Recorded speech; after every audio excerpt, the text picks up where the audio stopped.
grand dialogue. Sigika Foba. Edouani wa Makaran. Le grand dialogue, l'émission de débat du studio Tamani sur votre radio. Chenibero. Haloud Mauni. Cheniberi. Sigika Foba.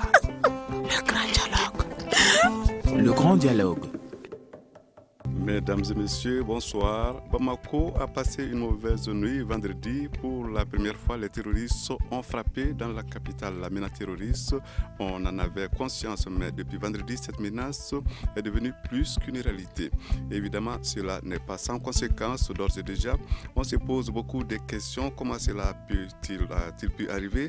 Pourquoi c'est maintenant que cela est arrivé? Peut-on parler de recrudescence de la violence avec l'attaque subie par un camp de l'aménagement dimanche et le lynchage de 2 personnes accusées de tenter de poser des bombes, des explosifs à Gaom.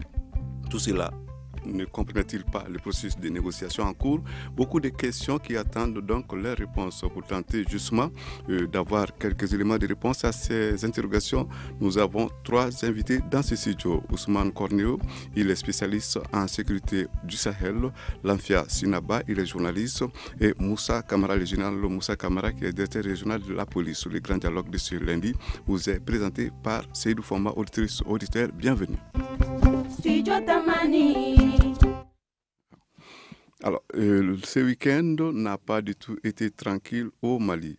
5 morts dans un attentat à Bamako, 3 tués dans l'attaque d'un camp de l'aménagement à Kidal, 2 personnes lynchées à Gao pour, dit-on, avoir tenté de poser des explosifs non loin d'un poste de police au Mali.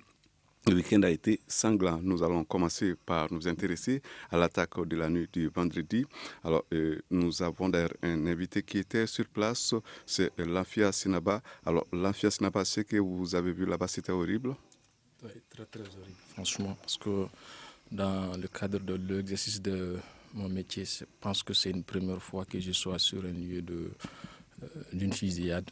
Quand je suis venu, c'était la désolation, parce que j'ai vu un blanc qui a été tué, qui était à côté. Et on n'a pas procédé à la vérification de ces pièces en ma présence. J'ai aussi vu des ambulances, 3 ambulances qui ont quitté en ma présence, qui avaient des corps. Mais avant de me rendre également sur les lieux, je suis d'abord passé par le service des urgences de Gabriel Touré parce que c'était sur mon chemin. Et là-bas, j'ai vu des témoins sur place qui m'ont dit qu'il y a un gardien qui est mort. Mais des sources hospitalières, j'ai appris que déjà il y avait 2 morts avant que je me rende sur les lieux de l'attaque. Voilà. Alors, ce qui est arrivé donc au restaurant La Terrasse, c'est horrible. Après cette attaque terroriste, les Bamakois ne devraient-ils pas avoir désormais peur? Nous allons poser la question en premier lieu à Moussa Kamara, qui est le directeur régional de la police. Je vous remercie pour l'émission, pour l'occasion que vous nous donnez, afin d'expliquer un peu à la population ce qui s'est passé effectivement.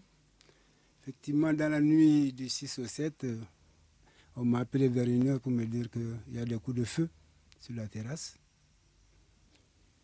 Mais ce n'était pas précisé, je ne savais pas si c'était du genre comme braquage. Généralement, les braqueurs maintenant sont armés. On pensait que c'était un cas isolé du genre. Mais on m'a dit non, il y a explosion de grenades.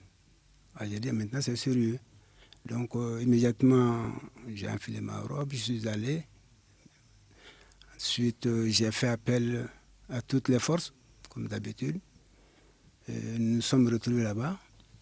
Avant d'arriver, j'avais déjà instruit à ma salle de trafic, à la salle de trafic du département, qui coordonne toutes les actions, d'appeler la protection civile, éventuellement de prévoir s'il y avait des cas d'incendie, la protection civile devait prévoir tout ça, les cas d'incendie, et éventuellement enlever les blessés et les éventuels cas de décès. Donc nous sommes allés, j'ai trouvé qu'il y avait déjà des ambulances, il y avait un monde fou qu'il fallait dégager, mais l'effectif n'étant pas encore complet, il fallait attendre que les autres viennent. Les autres renforts sont arrivés, c'est en ce sens qu'on a essayé maintenant de faire partir les gens et maintenant de procéder à l'enlèvement des corps. Alors, nous allons maintenant donner la parole à Ousmane Corneo, spécialiste en sécurité au Sahel. Oui, merci beaucoup. C'est le contraire qui m'aurait étonné. En matière de négociation, il faut s'attendre à des choses comme ça. Quand vous négociez, il y a plusieurs types d'acteurs. Il y a ce qu'on appelle des acteurs qui ont intérêt et qui veulent que ça réussisse. Et il y a des acteurs qui n'ont aucun intérêt que ça réussisse. Et qui vont réagir dès qu'ils vont sentir qu'il y a un accord qui se profile à l'horizon. Et depuis que les négociations ont commencé à Alger, nous, en tant qu'observateurs, on suit. Chaque fois qu'il y a une tendance d'accord, on sent sur le pays qu'il y a une recrudescence d'insécurité. Pour dire, écoutez, vous êtes en train de gâter nos affaires. Donc, dès que l'accord a été paraphé à Alger, moi, je m'attendais d'un moment à l'autre qu'ils se manifestent. Et quand ils se sont manifestés, j'ai dit à mes collègues, voilà ce que je vous disais. Et on doit prendre encore garde. Ce n'est pas terminé. Ils vont tenter autant qu'ils peuvent de boycotter, de saboter et de mettre à mal l'accord qui est en train de se profiler. Ce n'est pas forcément ceux qui sont en train de négocier. Hein. C'est des gens, des terroristes qui n'ont pas envie qu'il y ait de solution. Et ils se sont préparés. Ils se sont préparés, donc le gouvernement doit prendre des dispositions sécuritaires beaucoup plus rudes. Les populations doivent contribuer, participer, dans la mesure où ces populations, ces terroristes sont entre nous.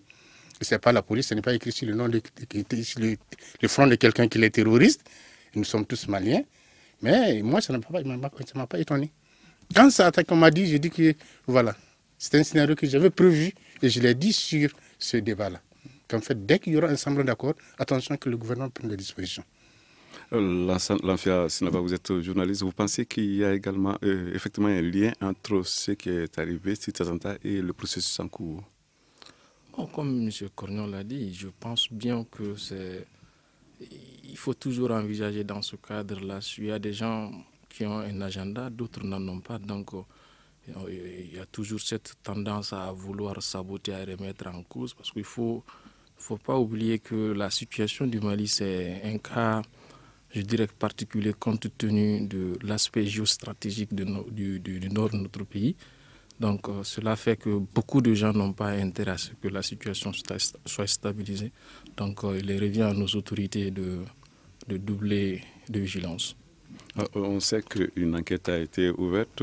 Alors, sur ce plan, il peut y avoir effectivement des rumeurs, mais il semblerait qu'on ait arrêté quelqu'un aujourd'hui. Où en est l'enquête? Nous posons la question au directeur régional de la police.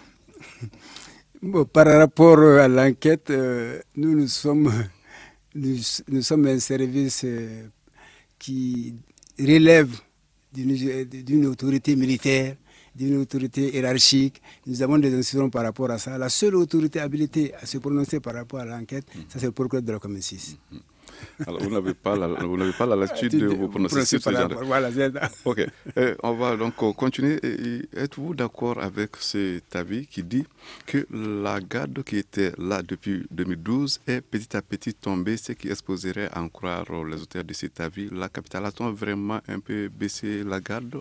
Je pose la question au directeur régional de la police toujours. Bon, je pense qu'on n'a pas baissé la garde. Hein. On n'a pas baissé la garde. En fait, les autorités ont toujours à cœur la sécurité de la police. C'est un droit constitutionnel. C'est un droit constitutionnel. Mais les Maliens, je crois que les Maliens ont trop compris la démocratie. Ils pensent qu'ils n'ont que des droits et ils n'ont pas de devoirs. Notre problème, c'est surtout ça. Sinon, dans le temps, il y avait toujours des gens, des policiers qui allaient dans ces bars. Mais ils ne veulent pas voir les porteurs d'uniforme au niveau des salles, les salles de cinéma, les bars. Personne ne veut le voir parce que ça fait fuir leurs clients. Mais ils ne comprennent pas que c'est pour la sécurité. Hein? Quand on leur explique, lorsqu'on m'a nommé directeur régional, j'ai demandé à tous mes commissaires de prendre attache avec tous ces services-là. Ils les ont convoqués chez eux. Ils leur ont dit, bon, le nouveau directeur a dit, il faut autrement qu'on collabore ensemble. La sécurité, sans la population, ne pourra jamais être réussie. Il faut qu'on le comprenne. Il faut que la population comprenne que sans leur collaboration, jamais la sécurité. Même dans les pays développés comme les États-Unis, c'est la population qui les aide. Il y a des gens qui passent toute la journée à dormir, des gens qui ont tout, ils ont des villages. Mais dénoncez-les. Mais chez nous, on pense que c'est contraire à notre culture. Nous pensons que c'est de la délation. Mais non, c'est pas. Il faut que la population participe à sa sécurisation. On n'a pas le choix. Je crois qu'il y a eu une déclaration du ministre allant dans ce sens, sollicitant donc la population pour qu'elle soutienne l'effort de sécurité. Qu'est-ce que vous en pensez, vous, Ousmane Korneokou, qui êtes spécialiste en sécurité au Sahel? Moi, je crois que ce n'est pas maintenant qu'il faut le dire. Ça s'imposait dès qu'on a commencé les négociations. Et nous sommes autant intelligents qu'eux. Hein. Ce n'est pas un seul jour qu'ils sont rentrés à Bamako. Dès qu'on a commencé à négocier, eux aussi commencé à mettre leur stratégie en marche. L'instruction, les recommandations devaient être données à toutes les populations, de veiller à tout mouvement, à toute personne suspecte et de collaborer avec la police.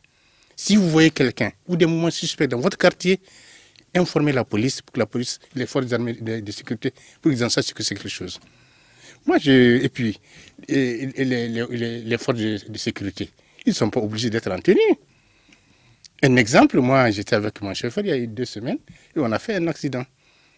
Quand on a fait un accident, les 5 personnes qui sont arrivées, j'ai écouté, il y a 3 qui se sont présentés comme étant de la police. Et ils étaient en tenue civile.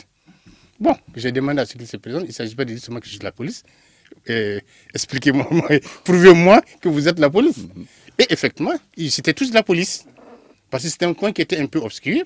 Bon, c'était un coin un peu dangereux.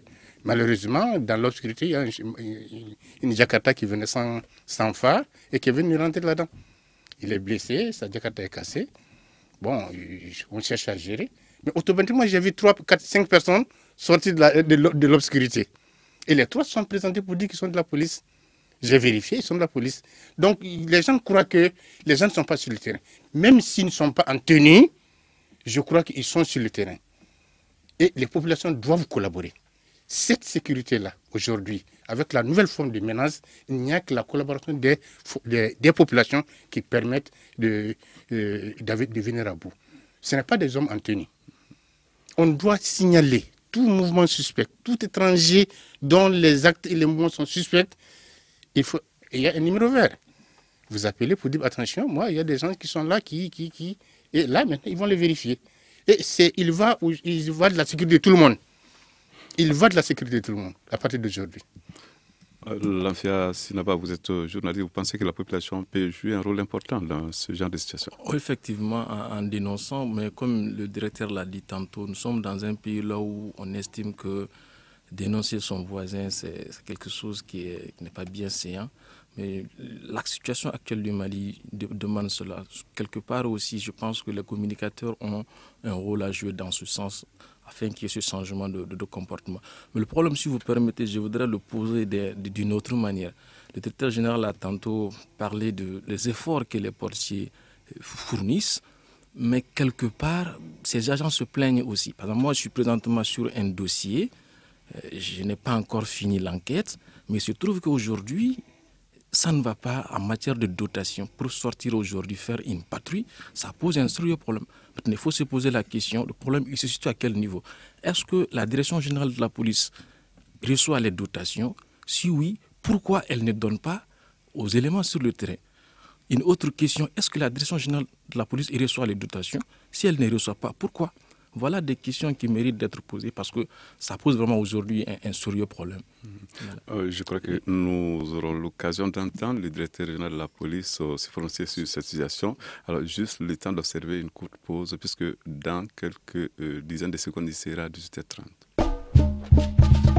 Vous écoutez Studio Tamani? Votre avis nous intéresse. Écrivez vos commentaires et suggestions sur la page Facebook et dialoguez avec nous. Studio Tamani, c'est aussi les réseaux sociaux. Alors, Moussa Kamara, je rappelle aux auditeurs que vous êtes le directeur régional de la police. Vous venez d'entendre l'homme de la presse, l'observateur, qui dit que la police fait des efforts, mais qu'il y a des choses peut-être à revoir, puisqu'il peut se poser souvent des problèmes de dotation. Qu'est-ce que vous en pensez? Oui, bon, en fait, il y a une dotation. La dotation au niveau du département, au niveau de la direction, au niveau de la direction régionale, chaque soir, je ne peux pas dépasser 10 litres par commissariat. J'ai 15 commissariats. J'ai 15 commissariats. Si vous permettez, vous ne pouvez pas réclamer parce que 10 litres par commissariat, c'est vraiment peu. Bon, là vous savez, ce n'est pas la police seulement qui est la sécurité. Oui. Il y a les autres forces de sécurité. L'État fait tout ce qu'il peut pour nous mettre dans les conditions. Nous demandons toujours plus. Nous avons demandé, même maintenant, on a demandé, bon, vraiment, vu l'urgence, il faut tout le monde qu'il y ait des patrouilles nocturnes et des patrouilles diurnes maintenant. Ça a été instruit par la hiérarchie. On ne pouvait pas le faire chaque fois parce qu'il y avait un problème de carburant. Maintenant, ils ont toujours donné, ces carburants-là, ça fait 10 litres, ça fait 20 litres. Les patrouilles doivent fonctionner et le jour et la nuit. Donc nous, c'est... Sinon, il y a vraiment des problèmes. Le problème, c'est il y a le problème d'effectifs qui est en train d'être géré. Il y a le problème d'équipement qui est en train de gérer. Parce que moi, quand mes gens sortent, ils n'avaient pas d'armes ils n'ont pas d'armes. Ceux qui les ont attaqués, sinon mes gens, la patrouille a croisé ces gens. La patrouille a croisé ces gens. Ils ont tiré sur eux. Ils ont tiré sur eux. Ils n'avaient pas de casque, ils n'avaient pas de gilet pare-balles. Bon, tout ça, là, c'est ça. Mais Justement, monsieur le directeur, est-ce qu'il n'y a pas des enseignements qu'il faut tirer à partir de là? C'est ce que mais le département déjà a pris les dispositions pour ça. Après la réunion avec les plus hautes autorités, je crois que des dispositions ont été prises pour que ces équipements-là soient donnés, soient acquis pour la force de sécurité. Bon. En fait, je crois qu'on va tout mettre en œuvre, ils vont tout mettre en œuvre pour mettre quand même les gens dans les conditions minimum de sécurité pour les agents d'abord. Il faut que les gens soient d'abord en sécurité. C'est ce qu'ils sont en train de pour assurer c'est ça le problème. Voilà. Ousmane Korneo, vous êtes spécialiste en sécurité du Sahel. Dites-nous, vous pensez que le Mali doit faire des efforts pour que les forces de sécurité soient adaptées à la situation, soit dans une situation qui leur permet de mieux faire face à la situation? Oui, je suis de ceux qui ont vraiment fait du lobby pour qu'on adopte la loi de programmation militaire. Quand la loi de programmation militaire avait été annoncée pour 517 milliards, je suis de ceux qui ont dit que ça ne signifiait rien pour le besoin actuel de la défense et la sécurité du Mali. Et j'étais heureux qu'on passe de 517 milliards à 1200 et quelques milliards. Et je ne pense pas que les gens ne doivent pas penser seulement que c'est le gouvernement qui doit financer la sécurité. La sécurité, c'est tout le monde. Je donne un exemple. Moi, j'ai travaillé au Tchad, en tant que fonctionnaire international. Pendant 10 ans, pour que les forces de sécurité et de défense du Tchad soient équipées et qui viennent nous aider, chaque Tchadien salarié a souscrit pour un demi-salaire pendant 10 ans pour pouvoir aider les forces armées et de sécurité à s'occuper. Nous les avons vus ici. Le Tchad n'est pas plus développé que le Mali, mais ils ont anticipé. Il faut qu'on anticipe. Je crois que même que la loi d'orientation de programmation militaire qui a été votée, si on la met en œuvre, espérons qu'il ne soit pas trop tard par rapport à la situation, je crois que d'ici 5 ans, on va relever le défi. Mais aujourd'hui, l'enjeu, le défi est énorme. Il faut vraiment que nous aidons nos forces de sécurité. Sans moyens, ils ne peuvent rien. Il faut qu'ils assurent leur propre sécurité d'abord, avant de pouvoir assurer la sécurité des autres. Or, moi, en l'état que je vois, ils ne sont même pas capables d'assurer leur propre sécurité. Comment des bandits rencontrent une patrouille policière, c'est eux qui les tirent dessus et qui les tuent. C'est au contraire qu'on s'attendait. Qu'ils sachent que ce sont des bandits, que c'est eux qui arrivent à les annexer. Mais à la limite, c'est eux qui sont tués. Ça fait honte. Mais à ce niveau... Lafia Sinabal, qui est journaliste, oui. Oui, je voudrais interpeller un tout petit peu M. Korneo. Vous, en tant qu'expert, vous avez vécu cette expérience au Tchad à votre retour au Bercail. Quel a été votre apport en termes de plaidoyer auprès des autorités? Bon, je ne peux que parler. Je suis civil, je ne suis pas militaire. Non, je l'ai dit. De contribuer à moitié, que chaque salarié contribue à moitié pour pouvoir soutenir l'armée, les forces de sécurité. Mais excusez, est-ce que ce genre de démarche peut aboutir sans, au préalable, sensibiliser les gens? Oui, la sensibilisation, ce que je peux faire en tant qu'expert, c'est au cours de toutes les conférences, de toutes les réunions, de dire attention, la démocratie ne peut être véritable que si elle a une armée forte, quand elle a une force de sécurité forte. Or, nos amis du politique ont cru le contraire, croyant que la démocratie, c'est le développement. Depuis 1990 jusqu'à maintenant, ça fait plus de 20 ans, nous n'avons pas voté une seule loi de programmation militaire. On n'a pas acheté un seul armement. On a acheté des équipements, mais pas des armements. Depuis 1990. Imaginez, nous, en tant que civils, nous pouvons qu'au cours des réunions interpeller, et on a interpellé. il a fallu que nous soyons mis dos au mur pour qu'on comprenne que l'armée, les forces de sécurité ont besoin aujourd'hui d'armement et d'équipement pour seulement assurer leur propre sécurité afin d'assurer la sécurité des autres. Tout le monde doit s'y mettre. Moussa Kamara, directeur régional de la police, oui. Bon, moi je pense que ce qu'il a dit là, c'est vrai. Vous savez, il y a tellement d'associations au Mali, il y a tellement de partis politiques au Mali. Si au cours de chaque réunion, on prend 5 minutes pour dire aux gens, vraiment, il faut un changement de comportement et de mentalité, ce pays-là va avancer. Mais ce qui est certain, leur demander, il faut tout que vous contribuez à votre propre sécurité. Tant qu'ils ne contribueront pas à ça, le problème va demeurer. Le problème va demeurer. Les forces de sécurité font ce qu'elles peuvent faire, mais à l'impossible non tenu. Ce cas, c'était un cas vraiment regrettable. C'est un cas que nous avons regretté et vraiment qui nous a vraiment surpris, qui ne nous a pas beaucoup surpris, disons comme on le dit. Parce que, vous savez, comme le M. Colonel l'a dit, il fallait s'attendre à ça. C'est une question de logique. C'est une question de logique. Il y a des gens qui se plaisent dans ça. Donc, on a pris toutes les dispositions. Tous les services de renseignement sont à cheval sur ça. Tous les services de renseignement. Toutes les BR de la gendarmerie, de la garde, de la police sont sur ça. Mais... Moi, chaque fois que je voyais un cortège passer, je dis voilà des malheureux qui passent. Ils ne savent pas ce qui les attend. Oui. Parce qu'en cette période, ce n'est pas la période de fête. Ouais. Alors, dans tous les cas, je crois qu'il y a des raisons de s'inquiéter, d'autant plus que peu avant cette attaque, une importante quantité de munitions, armes à feu explosifs ont été saisies non loin de la capitale.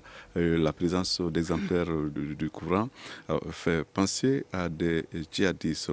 C'est une découverte qui n'est quand même pas anodine, monsieur le directeur régional. Bien sûr. Et là encore, ça prouve à suffisance que la population n'aide pas. Ces gens ne sont pas venus, ne sont pas tombés du ciel. Ils se sont installés ici. On a trouvé ils préparaient là-bas. Parce qu'il y avait tout. Tout un arsenal comme ça là qu'on arrive à déposer, ces gens qui vivent là-bas et qui arrivent à disparaître dans la nature. C'est parce que la population qui est à côté n'a pas collaboré. C'est ce qu'il faut. Nous, c'est ce changement de comportement, de mentalité que nous demandons. Parce que s'ils avaient collaboré, ils auraient dit, quelqu'un serait là-bas pour dire à un policier ou bien un gendarme, un garde ou bien, attention, j'ai vu des gens là-bas, des étrangers. Ce matin, tout près, il y a quelqu'un qui est venu, qui est allé partir dans une boutique qui a dit, il veut acheter des tenues militaires. 300 tenues militaires. Le boutique a dit, bon, attendez, asseyez-vous. Il nous a appelés. J'envoie des gens pour les cueillir. Il faut qu'on sache. Ça, c'est ce qu'on veut. Il faut qu'il y ait ce changement de comportement, de mentalité pour que nous réussissions un peu ce que nous devons faire. Et alors, après cette attaque, on ne constate pas dans la ville la présence de dispositifs particuliers, à moins qu'ils ne soient discrets. Et comment comprendre cela, monsieur le directeur régional? Non, ça, c'est fait à dessein. C'est fait à dessein parce que nous avons voulu éviter la psychose aussi. C'est surtout ça. Les gens ne comprennent pas. Sinon, il y avait des dispositifs partout. Moi, il y a toute une compagnie de l'armée qui est à ma disposition. Mais ils ne savent pas où se trouve. La gendarmerie est prête, la garde est prête. Nous avons assez d'effectifs au niveau de la commissariat, au niveau de la brigade de territoire, au niveau de la garde, et puis au niveau de l'armée pour quand même circonscrire tout cas d'attaque qui pourrait vraiment... Sinon, il y avait des gens dans la rue, mais les gens ne le savent pas. C'est des dispositifs très discrets qui sont mis un peu partout. Nous demandons maintenant à M. Cornéo, Ousmane Cornéo, qui est spécialiste en sécurité du Sahel, pour être efficace en pareille circonstance, mieux vaut être discret? Oui, il faut être discret, mais il faut être aussi perspicace. Parce que je n'ai pas apprécié jusqu'à la hauteur le dispositif. Je suis quelqu'un qui voyage beaucoup, même dans les pays, et je vais dans les hôtels. J'arrive dans un hôtel, je passe la nuit sans qu'on me demande mes pièces. Ça veut dire que... Ici au Mali, vous dites. Au Mali. Ça veut dire que quelqu'un aurait pu venir séjourner dans la salle et puis faire ce qu'il veut et partir. Même la semaine dernière, je suis venu de Mopti. J'ai dormi dans un hôtel. On ne m'a pas demandé mes pièces. On m'a demandé comment tu t'appelles. Le nom que j'ai donné, ils se sont limités à ce nom-là et ils ont fait la facture à ce nom. Qu'est-ce qui prouve que je m'appelle? C'est mon nom. Moi, je crois qu'on doit mettre à contribution tout ce qui peut contribuer à découvrir les malfrats. À la limite, nos anciennes habitudes de Djatiga, là, il faut qu'on mette un peu de bémol là-dedans. Si tu ne connais pas quelqu'un, méfie-toi de la personne. Si tu vois un geste qui est incompréhensible, informe-toi qui est celui-là d'où vient-il, comment il s'appelle. Mais comme je dis, quand je prends l'exemple du Tchad, hein, quand tu rentres dans une famille, la famille va annoncer l'arrivée de l'étranger à la police. Ça, c'est pas l'hôtel. Hein. L'hôtel, là, tu remplis la fiche avec ta pièce à l'appui.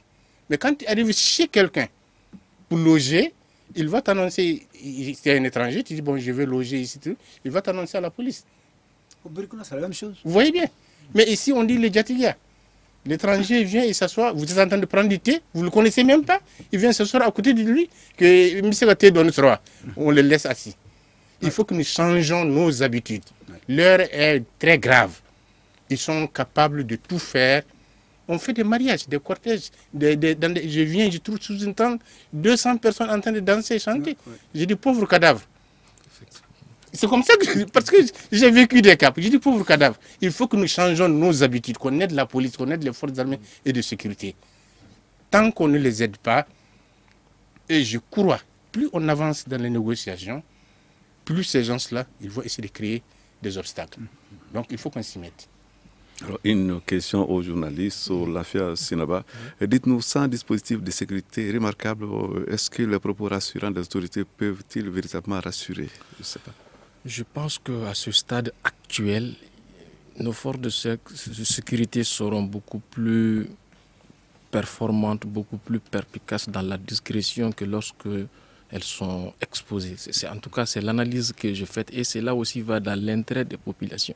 Parce qu'en mettant tout ce dispositif par-ci, par-là, ça pour quelque part qu'on cède à la peur, qu'on cède à la panique. Et là, c'est pour faire vraiment la part belle aux terroristes, c'est ce qu'ils cherchent en fait. Donc on prouve que nous sommes au-dessus de ceux-là qui veulent faire. Donc qu'on se montre encore beaucoup plus confiant. Il y a là un problème, disons, le problème de la protection des ressortissants des pays étrangers, notamment celle des pays occidentaux. C'est un problème qui se pose, monsieur le directeur régional? Non, nous on ne fait pas le distinguo entre les occidentaux. Tous les pays sont logés à la même enseigne. Il y a des services de garde au niveau de toutes les ambassades. Il y a des personnalités, ça dépend du statut de tout un chacun. Chacun est géré selon son statut. Bon, mais ceux qui viennent par exemple pour les sociétés privées, généralement c'est les gens qui optent généralement pour les sociétés de gardiennage. Et ces sociétés de gardiennage sont généralement en contact direct avec mes commissariats et les commandants de brigade. On leur dit chaque fois qu'il y a des problèmes, c'est eux qui donnent. Et malheureusement, c'est ça aussi ne collaborent pas. C'est-à-dire, je vous dis que comme les autres l'ont dit, cette collaboration est indispensable. Sans ça, vraiment, ce sera difficile. Et comme M. Kono l'a dit, on n'est pas encore au bout du tunnel. Hein. On n'est pas encore au bout du tunnel. Nous pensons quand même qu'il faut que, s'ils veulent endiguer ce phénomène, il faut notamment qu'ils apportent leur contribution. Et par la simple dénonciation. Ça suffit.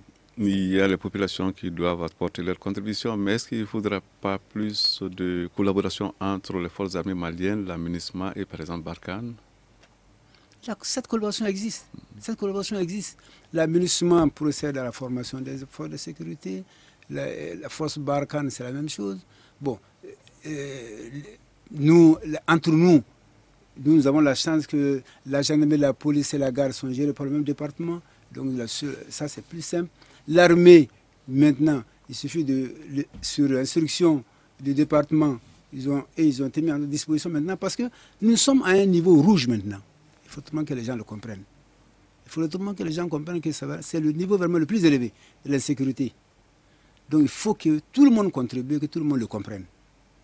Là, c'est le fait que les forces de sécurité ne sont pas dans la rue, ce n'est pas parce que les forces de sécurité n'existent pas, ou bien ce n'est pas parce qu'on n'en fait pas un problème. Tout simplement, c'est pour mieux la sécuriser. Il ne faut pas qu'on cède à la panique. C'est ce que les gens cherchent. C'est ce qu'ils cherchent. Et les autorités veulent éviter ça aussi. C'est pour ça qu'ils ne sont pas dans la rue. Alors, la suite de ce débat après une courte pause. Une réaction, un avis, un commentaire. Réagissez sur la page Facebook de Studio Tamani et restez connectés avec nous. Studio Tamani sur les réseaux sociaux pour vous faire entendre. Alors, pour ceux qui viennent de nous capter, je rappelle que nous parlons de sécurité. De sécurité à Bamako, c'est suite au grave événement que la capitale a vécu. C'était le vendredi. Et pour parler de tout cela, nous sommes avec 3 personnes ici. Ousmane Cornéo, qui est spécialiste en sécurité du Sahel, Lafia Sinaba, journaliste, et Moussa Kamara, qui est directeur régional de la police. À présent dit, la France et le Mali, je crois, après ce qui est arrivé, envisagent des mesures communes. Est-ce qu'on peut avoir une idée dans quel délai cela va s'organiser? Je crois qu'on va demander encore au directeur régional de la police. Là, ça c'est au-dessus du point. Ça, je ne peux pas le savoir. Alors, vous, M. Cornéo, Ousmane Cornéo, vous trouvez quand même que c'est une initiative qui vient au bon moment, non? Oui, c'est une initiative, comme je dis, que mieux vaut tard que jamais. Le problème de sécurité, ce n'est pas seulement la sécurité des Maliens, c'est la sécurité aussi de toutes les populations étrangères qui sont sur nos sols. Et la collaboration doit être une collaboration totale. On a eu la malchance, Dieu paie pour leur âme. Ceux qui sont morts, un Belge et un Français, ça aurait pu être un Américain ou un autre. Tout le monde fréquente ce bar-là. Et je crois que la sécurité qui doit être garantie pour les Maliens ici doit être autant pour tous les étrangers. Et tous les autres pays, pas seulement la France, tous les autres pays doivent y collaborer. Peut-être que Barkhane, qui est la présidente de la France dans la sous-région, est beaucoup plus du nord. Peut-être qu'elle verra beaucoup plus aussi dans la capitale. Parce que c'est vrai qu'ils sont très peu présents à Bamako. Ils se disaient pour sécuriser le Sahel. Aujourd'hui, ils comprennent que ce n'est pas seulement le Sahel qui est en danger, c'est aussi les autres. Mais aussi, ce qu'il faut dire, la MINUSMA. En réalité, la MINUSMA n'a même pas, je vous dis, la MINUSMA n'a même pas les moyens d'assurer sa propre sécurité. On est en train de les tirer dessus à Kidal. Si on arrive à harceler la MINUSMA à Kidal, en plein désert, qu'est-ce qu'ils pourront faire pour le Bamako, où la population est dense? Ils n'arrivent même pas à assurer leur sécurité. Dans leur dispositif, ils n'ont pas prévu leur sécurité. Ils ont prévu que leur sécurité soit assurée par Serval avant, puis Barkhane aujourd'hui. Et qui fait qu'en changeant leur mandat, ils ont modifié quelque peu leur mandat pour avoir les moyens et aussi d'assurer leur sécurité afin de faire la stabilisation. Ce qui fait que je crois que maintenant que les événements ont commencé, tout le monde va revoir un peu son dispositif. La France viendra beaucoup plus à Bamako et beaucoup plus dans les villes. Parce que leur mode d'action, ce n'est pas de taper toujours à Bamako. Bamako n'est pas la seule ville. Ce n'est pas seulement à Bamako qu'il y a des Maliens. Aujourd'hui, ils tapent à Bamako, demain, ils vont aller taper à Kaye, après, c'est simple. Donc, ça veut dire que le dispositif qu'on prend à Bamako, on doit le prendre dans toutes les grandes villes, vous savez bien, pour que partout où se trouvent les Maliens, partout où se trouve l'expatrié, ils puissent avoir sa sécurité assurée. Et là, il faut que tout le monde y contribue. Alors, juste après l'attentat terroriste de vendredi, il y a eu beaucoup de réactions des plus hautes autorités. Il y a eu celle du ministre de la Communication, le ministre de la Communication, Shogel Lokokalamaya, que nous allons d'ailleurs écouter. La panique ne gagnera pas le rang des Maliens. Il est évident que chaque fois que les négociations rentrent dans une phase cruciale où on doit aboutir à une solution, en général, les ennemis de la paix, quels que soient les coins où ils sont tapis, sortent pour travailler à saboter l'accord. Et c'est pour cela que nous devons garder notre sérénité, garder le cap pour que rien ne dévie le gouvernement et le peuple malien de la recherche obstinée d'un accord de paix. Parce qu'en vérité, tant qu'une partie de nos frères n'adhéreront pas à l'accord, tout ce qui se passera pourra être interprété. Certains diront que ce sont eux. Chaque pays a sa façon d'agir. J'ai entendu certains dire qu'ils ne voient pas les forces maliennes dans les rues de Bamako, ils ne sentent pas que les forces de sécurité sont mobilisées. Que je sache, les autorités de notre pays sont déterminées à assurer autant que faire se peut la sécurité des citoyens et de leurs biens. Et donc je ne souhaiterais pas commenter les mesures que chaque pays prend pour assurer la sécurité de ses citoyens. Alors, nous allons demander donc au journaliste qui est là, Lafia Sinaba, qu'il nous commente un peu ce discours, cette déclaration du ministre. Bon, d'abord, je sais que je disais tantôt, ça prouve, quelque part c'est rassurant. Ça veut dire que nous sommes aujourd'hui, nous sommes mis au-dessus de la peur. Nous avons dompté en quelque sorte. C'est cela le plus important d'abord. Parce qu'une fois qu'on est marqué par cette situation, vous allez voir, chacun restera cloîtré chez lui. Et là, ça va créer une autre situation de panique, ce qui n'est pas bon. Il ne faudrait pas que la terreur ait le dessus sur nous. Donc, je pense bien que le message du ministre est le bienvenu. C'est un message rassurant. Et c'est ce qu'on attend de nos autorités. On va se demander, on se pose la question, vous aussi on vous la pose, les terroristes, est-ce qu'ils ne veulent pas, à travers ce genre d'agissement, démontrer qu'ils tiennent le terrain? Monsieur Cornio. Et oui, moi je crois que c'est la dernière fois que je le dis sur cette antenne, qu'en fait, que ceux avec qui nous négocions à Alger ne sont pas les tenants du terrain. La vraie recherche de la paix viendra après la signature. Parce que c'est après la signature que les gens vont être démasqués. Certains se disent HIA ou MNLA, en réalité c'est des terroristes. Et quand on va signer l'accord et que les attaques continueront, c'est des deux choses l'une. Ou bien ils ont signé l'accord et ils continuent à mener des actes, ou bien ils ne le sont pas. Et l'accord devait permettre à ce que et le gouvernement malien et tous les signataires se tournent vers l'ennemi commun qui serait les terroristes. Qui font que moi, j'attendais que la signature de l'accord y ait pour qu'en fait, qu'on puisse savoir qui est terroriste et qui ne l'est pas.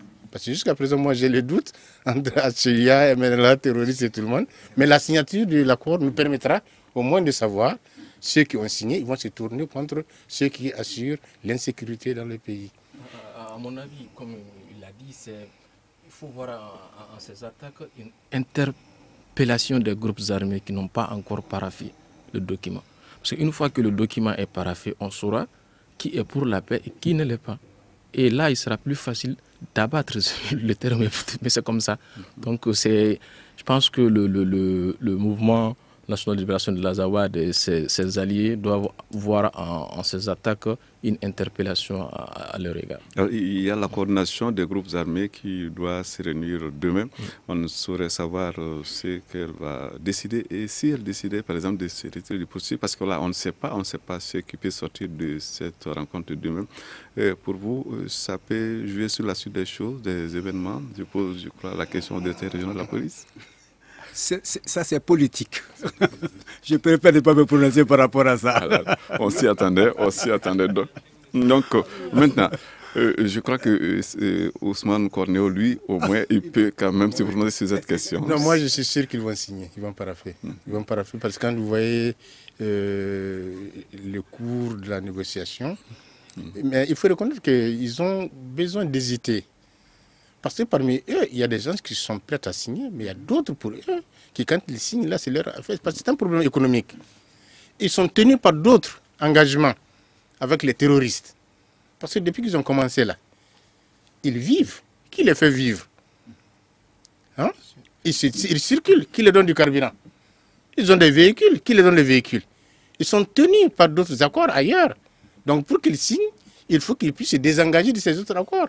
Donc c'est cette hésitation qui les fait encore attendre pour qu'ils puissent négocier de l'autre côté leur désengagement en fait de s'engager. Et c'est sûr qu'il y a certains qui vont s'engager, mais d'autres ne s'engageront pas. Et ce sont ceux qui ne vont pas s'engager, qui vont lier, qui vont continuer avec les narcotrafiquants, les djihadistes, et ce sont ceux-ci qui sont les ennemis communs. Donc aujourd'hui, la lutte qu'ils ont entre eux, c'est une lutte interne, d'intérêt. L'intérêt qu'ils ont, ceux qui les font vivre, ceux qui les donnent, toujours avec qui ils ont des engagements. Maintenant, auxquels il faut se désengager pour s'engager pour la paix au Mali. En s'engageant pour la paix au Mali, ça veut dire qu'ils s'engagent contre les autres. Donc, c'est cette négociation. Moi, je suis sûr et certain qu'ils vont paraffer. Il faut que ça aille parce que la pression est très forte. L'affaire Sinaba? Il faudrait que ça aille vite en ce moment. Je suis très content de son optimisme. Parce que je dis cela, je me rappelle lorsqu'on venait d'Alger, lors du 4e round en fin novembre, le ministre Zahabi l'a dit, on est pour la paix, on est contre la paix. Maintenant, ceux qui refusent de signer, ce qui veut dire qu'ils ne sont pas pour la paix. Et quand on n'est pas pour la paix, on doit être abattu. Je pense que nous sommes à ce stade-là, c'est cruel, mais il faut le dire comme ça. Parce que tant qu'on continuera comme ça, de cette situation de ni paix, ni guerre, par fini, on a beau tenir la pisco, ça va gagner les gens. Donc il faut vraiment aller vite. Donc vous estimez que si la coordination des groupes armés signait, cela devrait peut-être permettre un certain apaisement de la situation? Oui, ça permettra un apaisement. D'abord, ça prouve que l'ensemble des parties prenantes sont pour le Mali, sont pour la stabilité du Mali. Maintenant, il serait plus facile en ce moment d'abattre les forces ennemies. Mais du moment où il y a cette situation floue, parce qu'à présent, on se pose la question, le président même a eu le courage de le dire. même si c'est fait à mon avis un peu tardivement. Aujourd'hui, il y a l'image, l'ombre de il y a de là toujours. Donc, il faudrait qu'on sache qui est qui tire les ficelles, qui est pour la paix, qui ne l'est pas. Maintenant, la communauté internationale vraiment a ouvert la voie. Nous devons aller vers la paix. Toutes les opportunités sont là. Maintenant, quand on ne signe pas, ça veut dire quelque part qu'on n'est pas pour la paix. Surtout que ce qui est offert quelque part, il faut le dire, ça va au détriment de certaines dispositions de la constitution malienne. Mais malgré tout, les autorités ont fait un sacrifice parce que tout simplement, elles estiment que l'essentiel est préservé. Malgré la préservation de cet essentiel-là, il faut reconnaître qu'il y a des situations qui constituent des véritables défis. Malgré tout, il y a des efforts qui ont été faits de la part des autorités, de la part de certains gros armées. Donc, à mon avis, il appartient aujourd'hui à la coordination de s'assumer, de sortir de cette situation. Ousmane Korneo. Oui, je crois que c'est la même chose que je dis aussi. Il faut signer. Tout le monde ne va pas signer. De toute façon, les signataires, ce n'est que 3 ou 4 personnes. Certaines personnes vont signer. Ceux qui seront d'accord vont signer. Et ceux qui ne signeront pas vont aller dans la dissidence. Ça veut dire qu'on saura alors qui ils sont. Alors, je crois que nous allons permettre au directeur régional de la police, Moussa Camara, d'avoir le dernier mot, lui qui n'aime pas se prononcer sur les sujets à caractère un peu politique. Bon, là, je suis vraiment très content de cette émission. En fait, mon souhait, c'est que la population comprenne qu'il n'y aura jamais de sécurité sans leur collaboration. Que la population comprenne que ce n'est pas parce que les éléments de force de sécurité ne sont pas dans la rue qu'elle ne veille pas sur elle. Que la population comprenne que l'État a mis tous les moyens à notre disposition, a mis assez de moyens à notre disposition pour veiller à leur sécurité. C'est un droit constitutionnel. Voilà. Donc vraiment, je compte sur eux, je compte sur la population pour qu'on puisse quand même dépasser ce stade. Parce que c'est un moment difficile, ça fait partie de l'histoire de tous les pays, leur histoire. Ça fera partie de l'histoire de ce pays.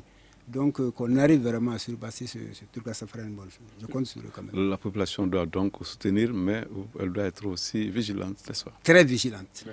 Très vigilante, parce que là, le cas de Samanko prouve à suffisance que soit ils sont vigilants, soit ils sont complices. C'est une complicité tacite. Bon, parce que c'est contraire à notre culture. Il faut qu'on se démasque un peu de ça. Certaines valeurs traditionnelles qui ne se cadrent pas avec la... Il faut qu'on dépasse ça. On dit que quand on dénonce quelqu'un, c'est pas africain, tu n'es pas malien, tu n'es pas digne. C'est faux. C'est faux. Il faut qu'on dépasse ce stade-là. Le contexte a changé. Voilà. Il faut que ça change. Est-ce qu'il y a d'autres attitudes qu'il faut peut-être essayer de changer aussi pour ne pas peut-être trop s'exposer Là, il y a le numéro vert. On a communiqué le numéro vert à tout le monde. Ça, c'est le plus grand anonymat. Tu téléphones, il y a des gens qui téléphonent chaque fois, qui disent, mais le coup de feu, le premier coup le signal de l'autre jour, c'est un type anonyme qui a annoncé ça à la salle de trafic, qui m'a appelé. Le piquet même qui était sur le terrain ne savait pas. C'est après ça qu'on les a appelés. Donc c'est vraiment, il y a le numéro vert qui fonctionne très bien. Voilà. Voilà, c'est sûr. Donc, cet appel du directeur régional de la police, Moussa Camara, qui prend fin le grand dialogue de ce lundi 9 mars 2015. Je vous rappelle que c'est de la sécurité à Bamako que nous avons parlé. C'est suite à un événement grave, l'attaque terroriste du vendredi qui a fait des morts et des blessés. Nous en avons donc parlé avec 3 personnes. Ousmane Korneo, qui est spécialiste en sécurité du Sahel, la fiancée Naba, journaliste, et Moussa Camara, qui est directeur régional de la police. Cette émission vous a été présentée par Seydou Fomba. À la mise en onde, il y avait Mamadou Ouattara, régie vidéo, M. Djiré, et à la réalisation Ousmane Djadje Touré. On se donne donc rendez-vous demain.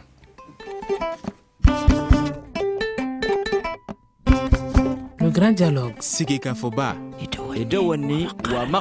Le grand dialogue, l'émission de débat du studio Tamani sur votre radio.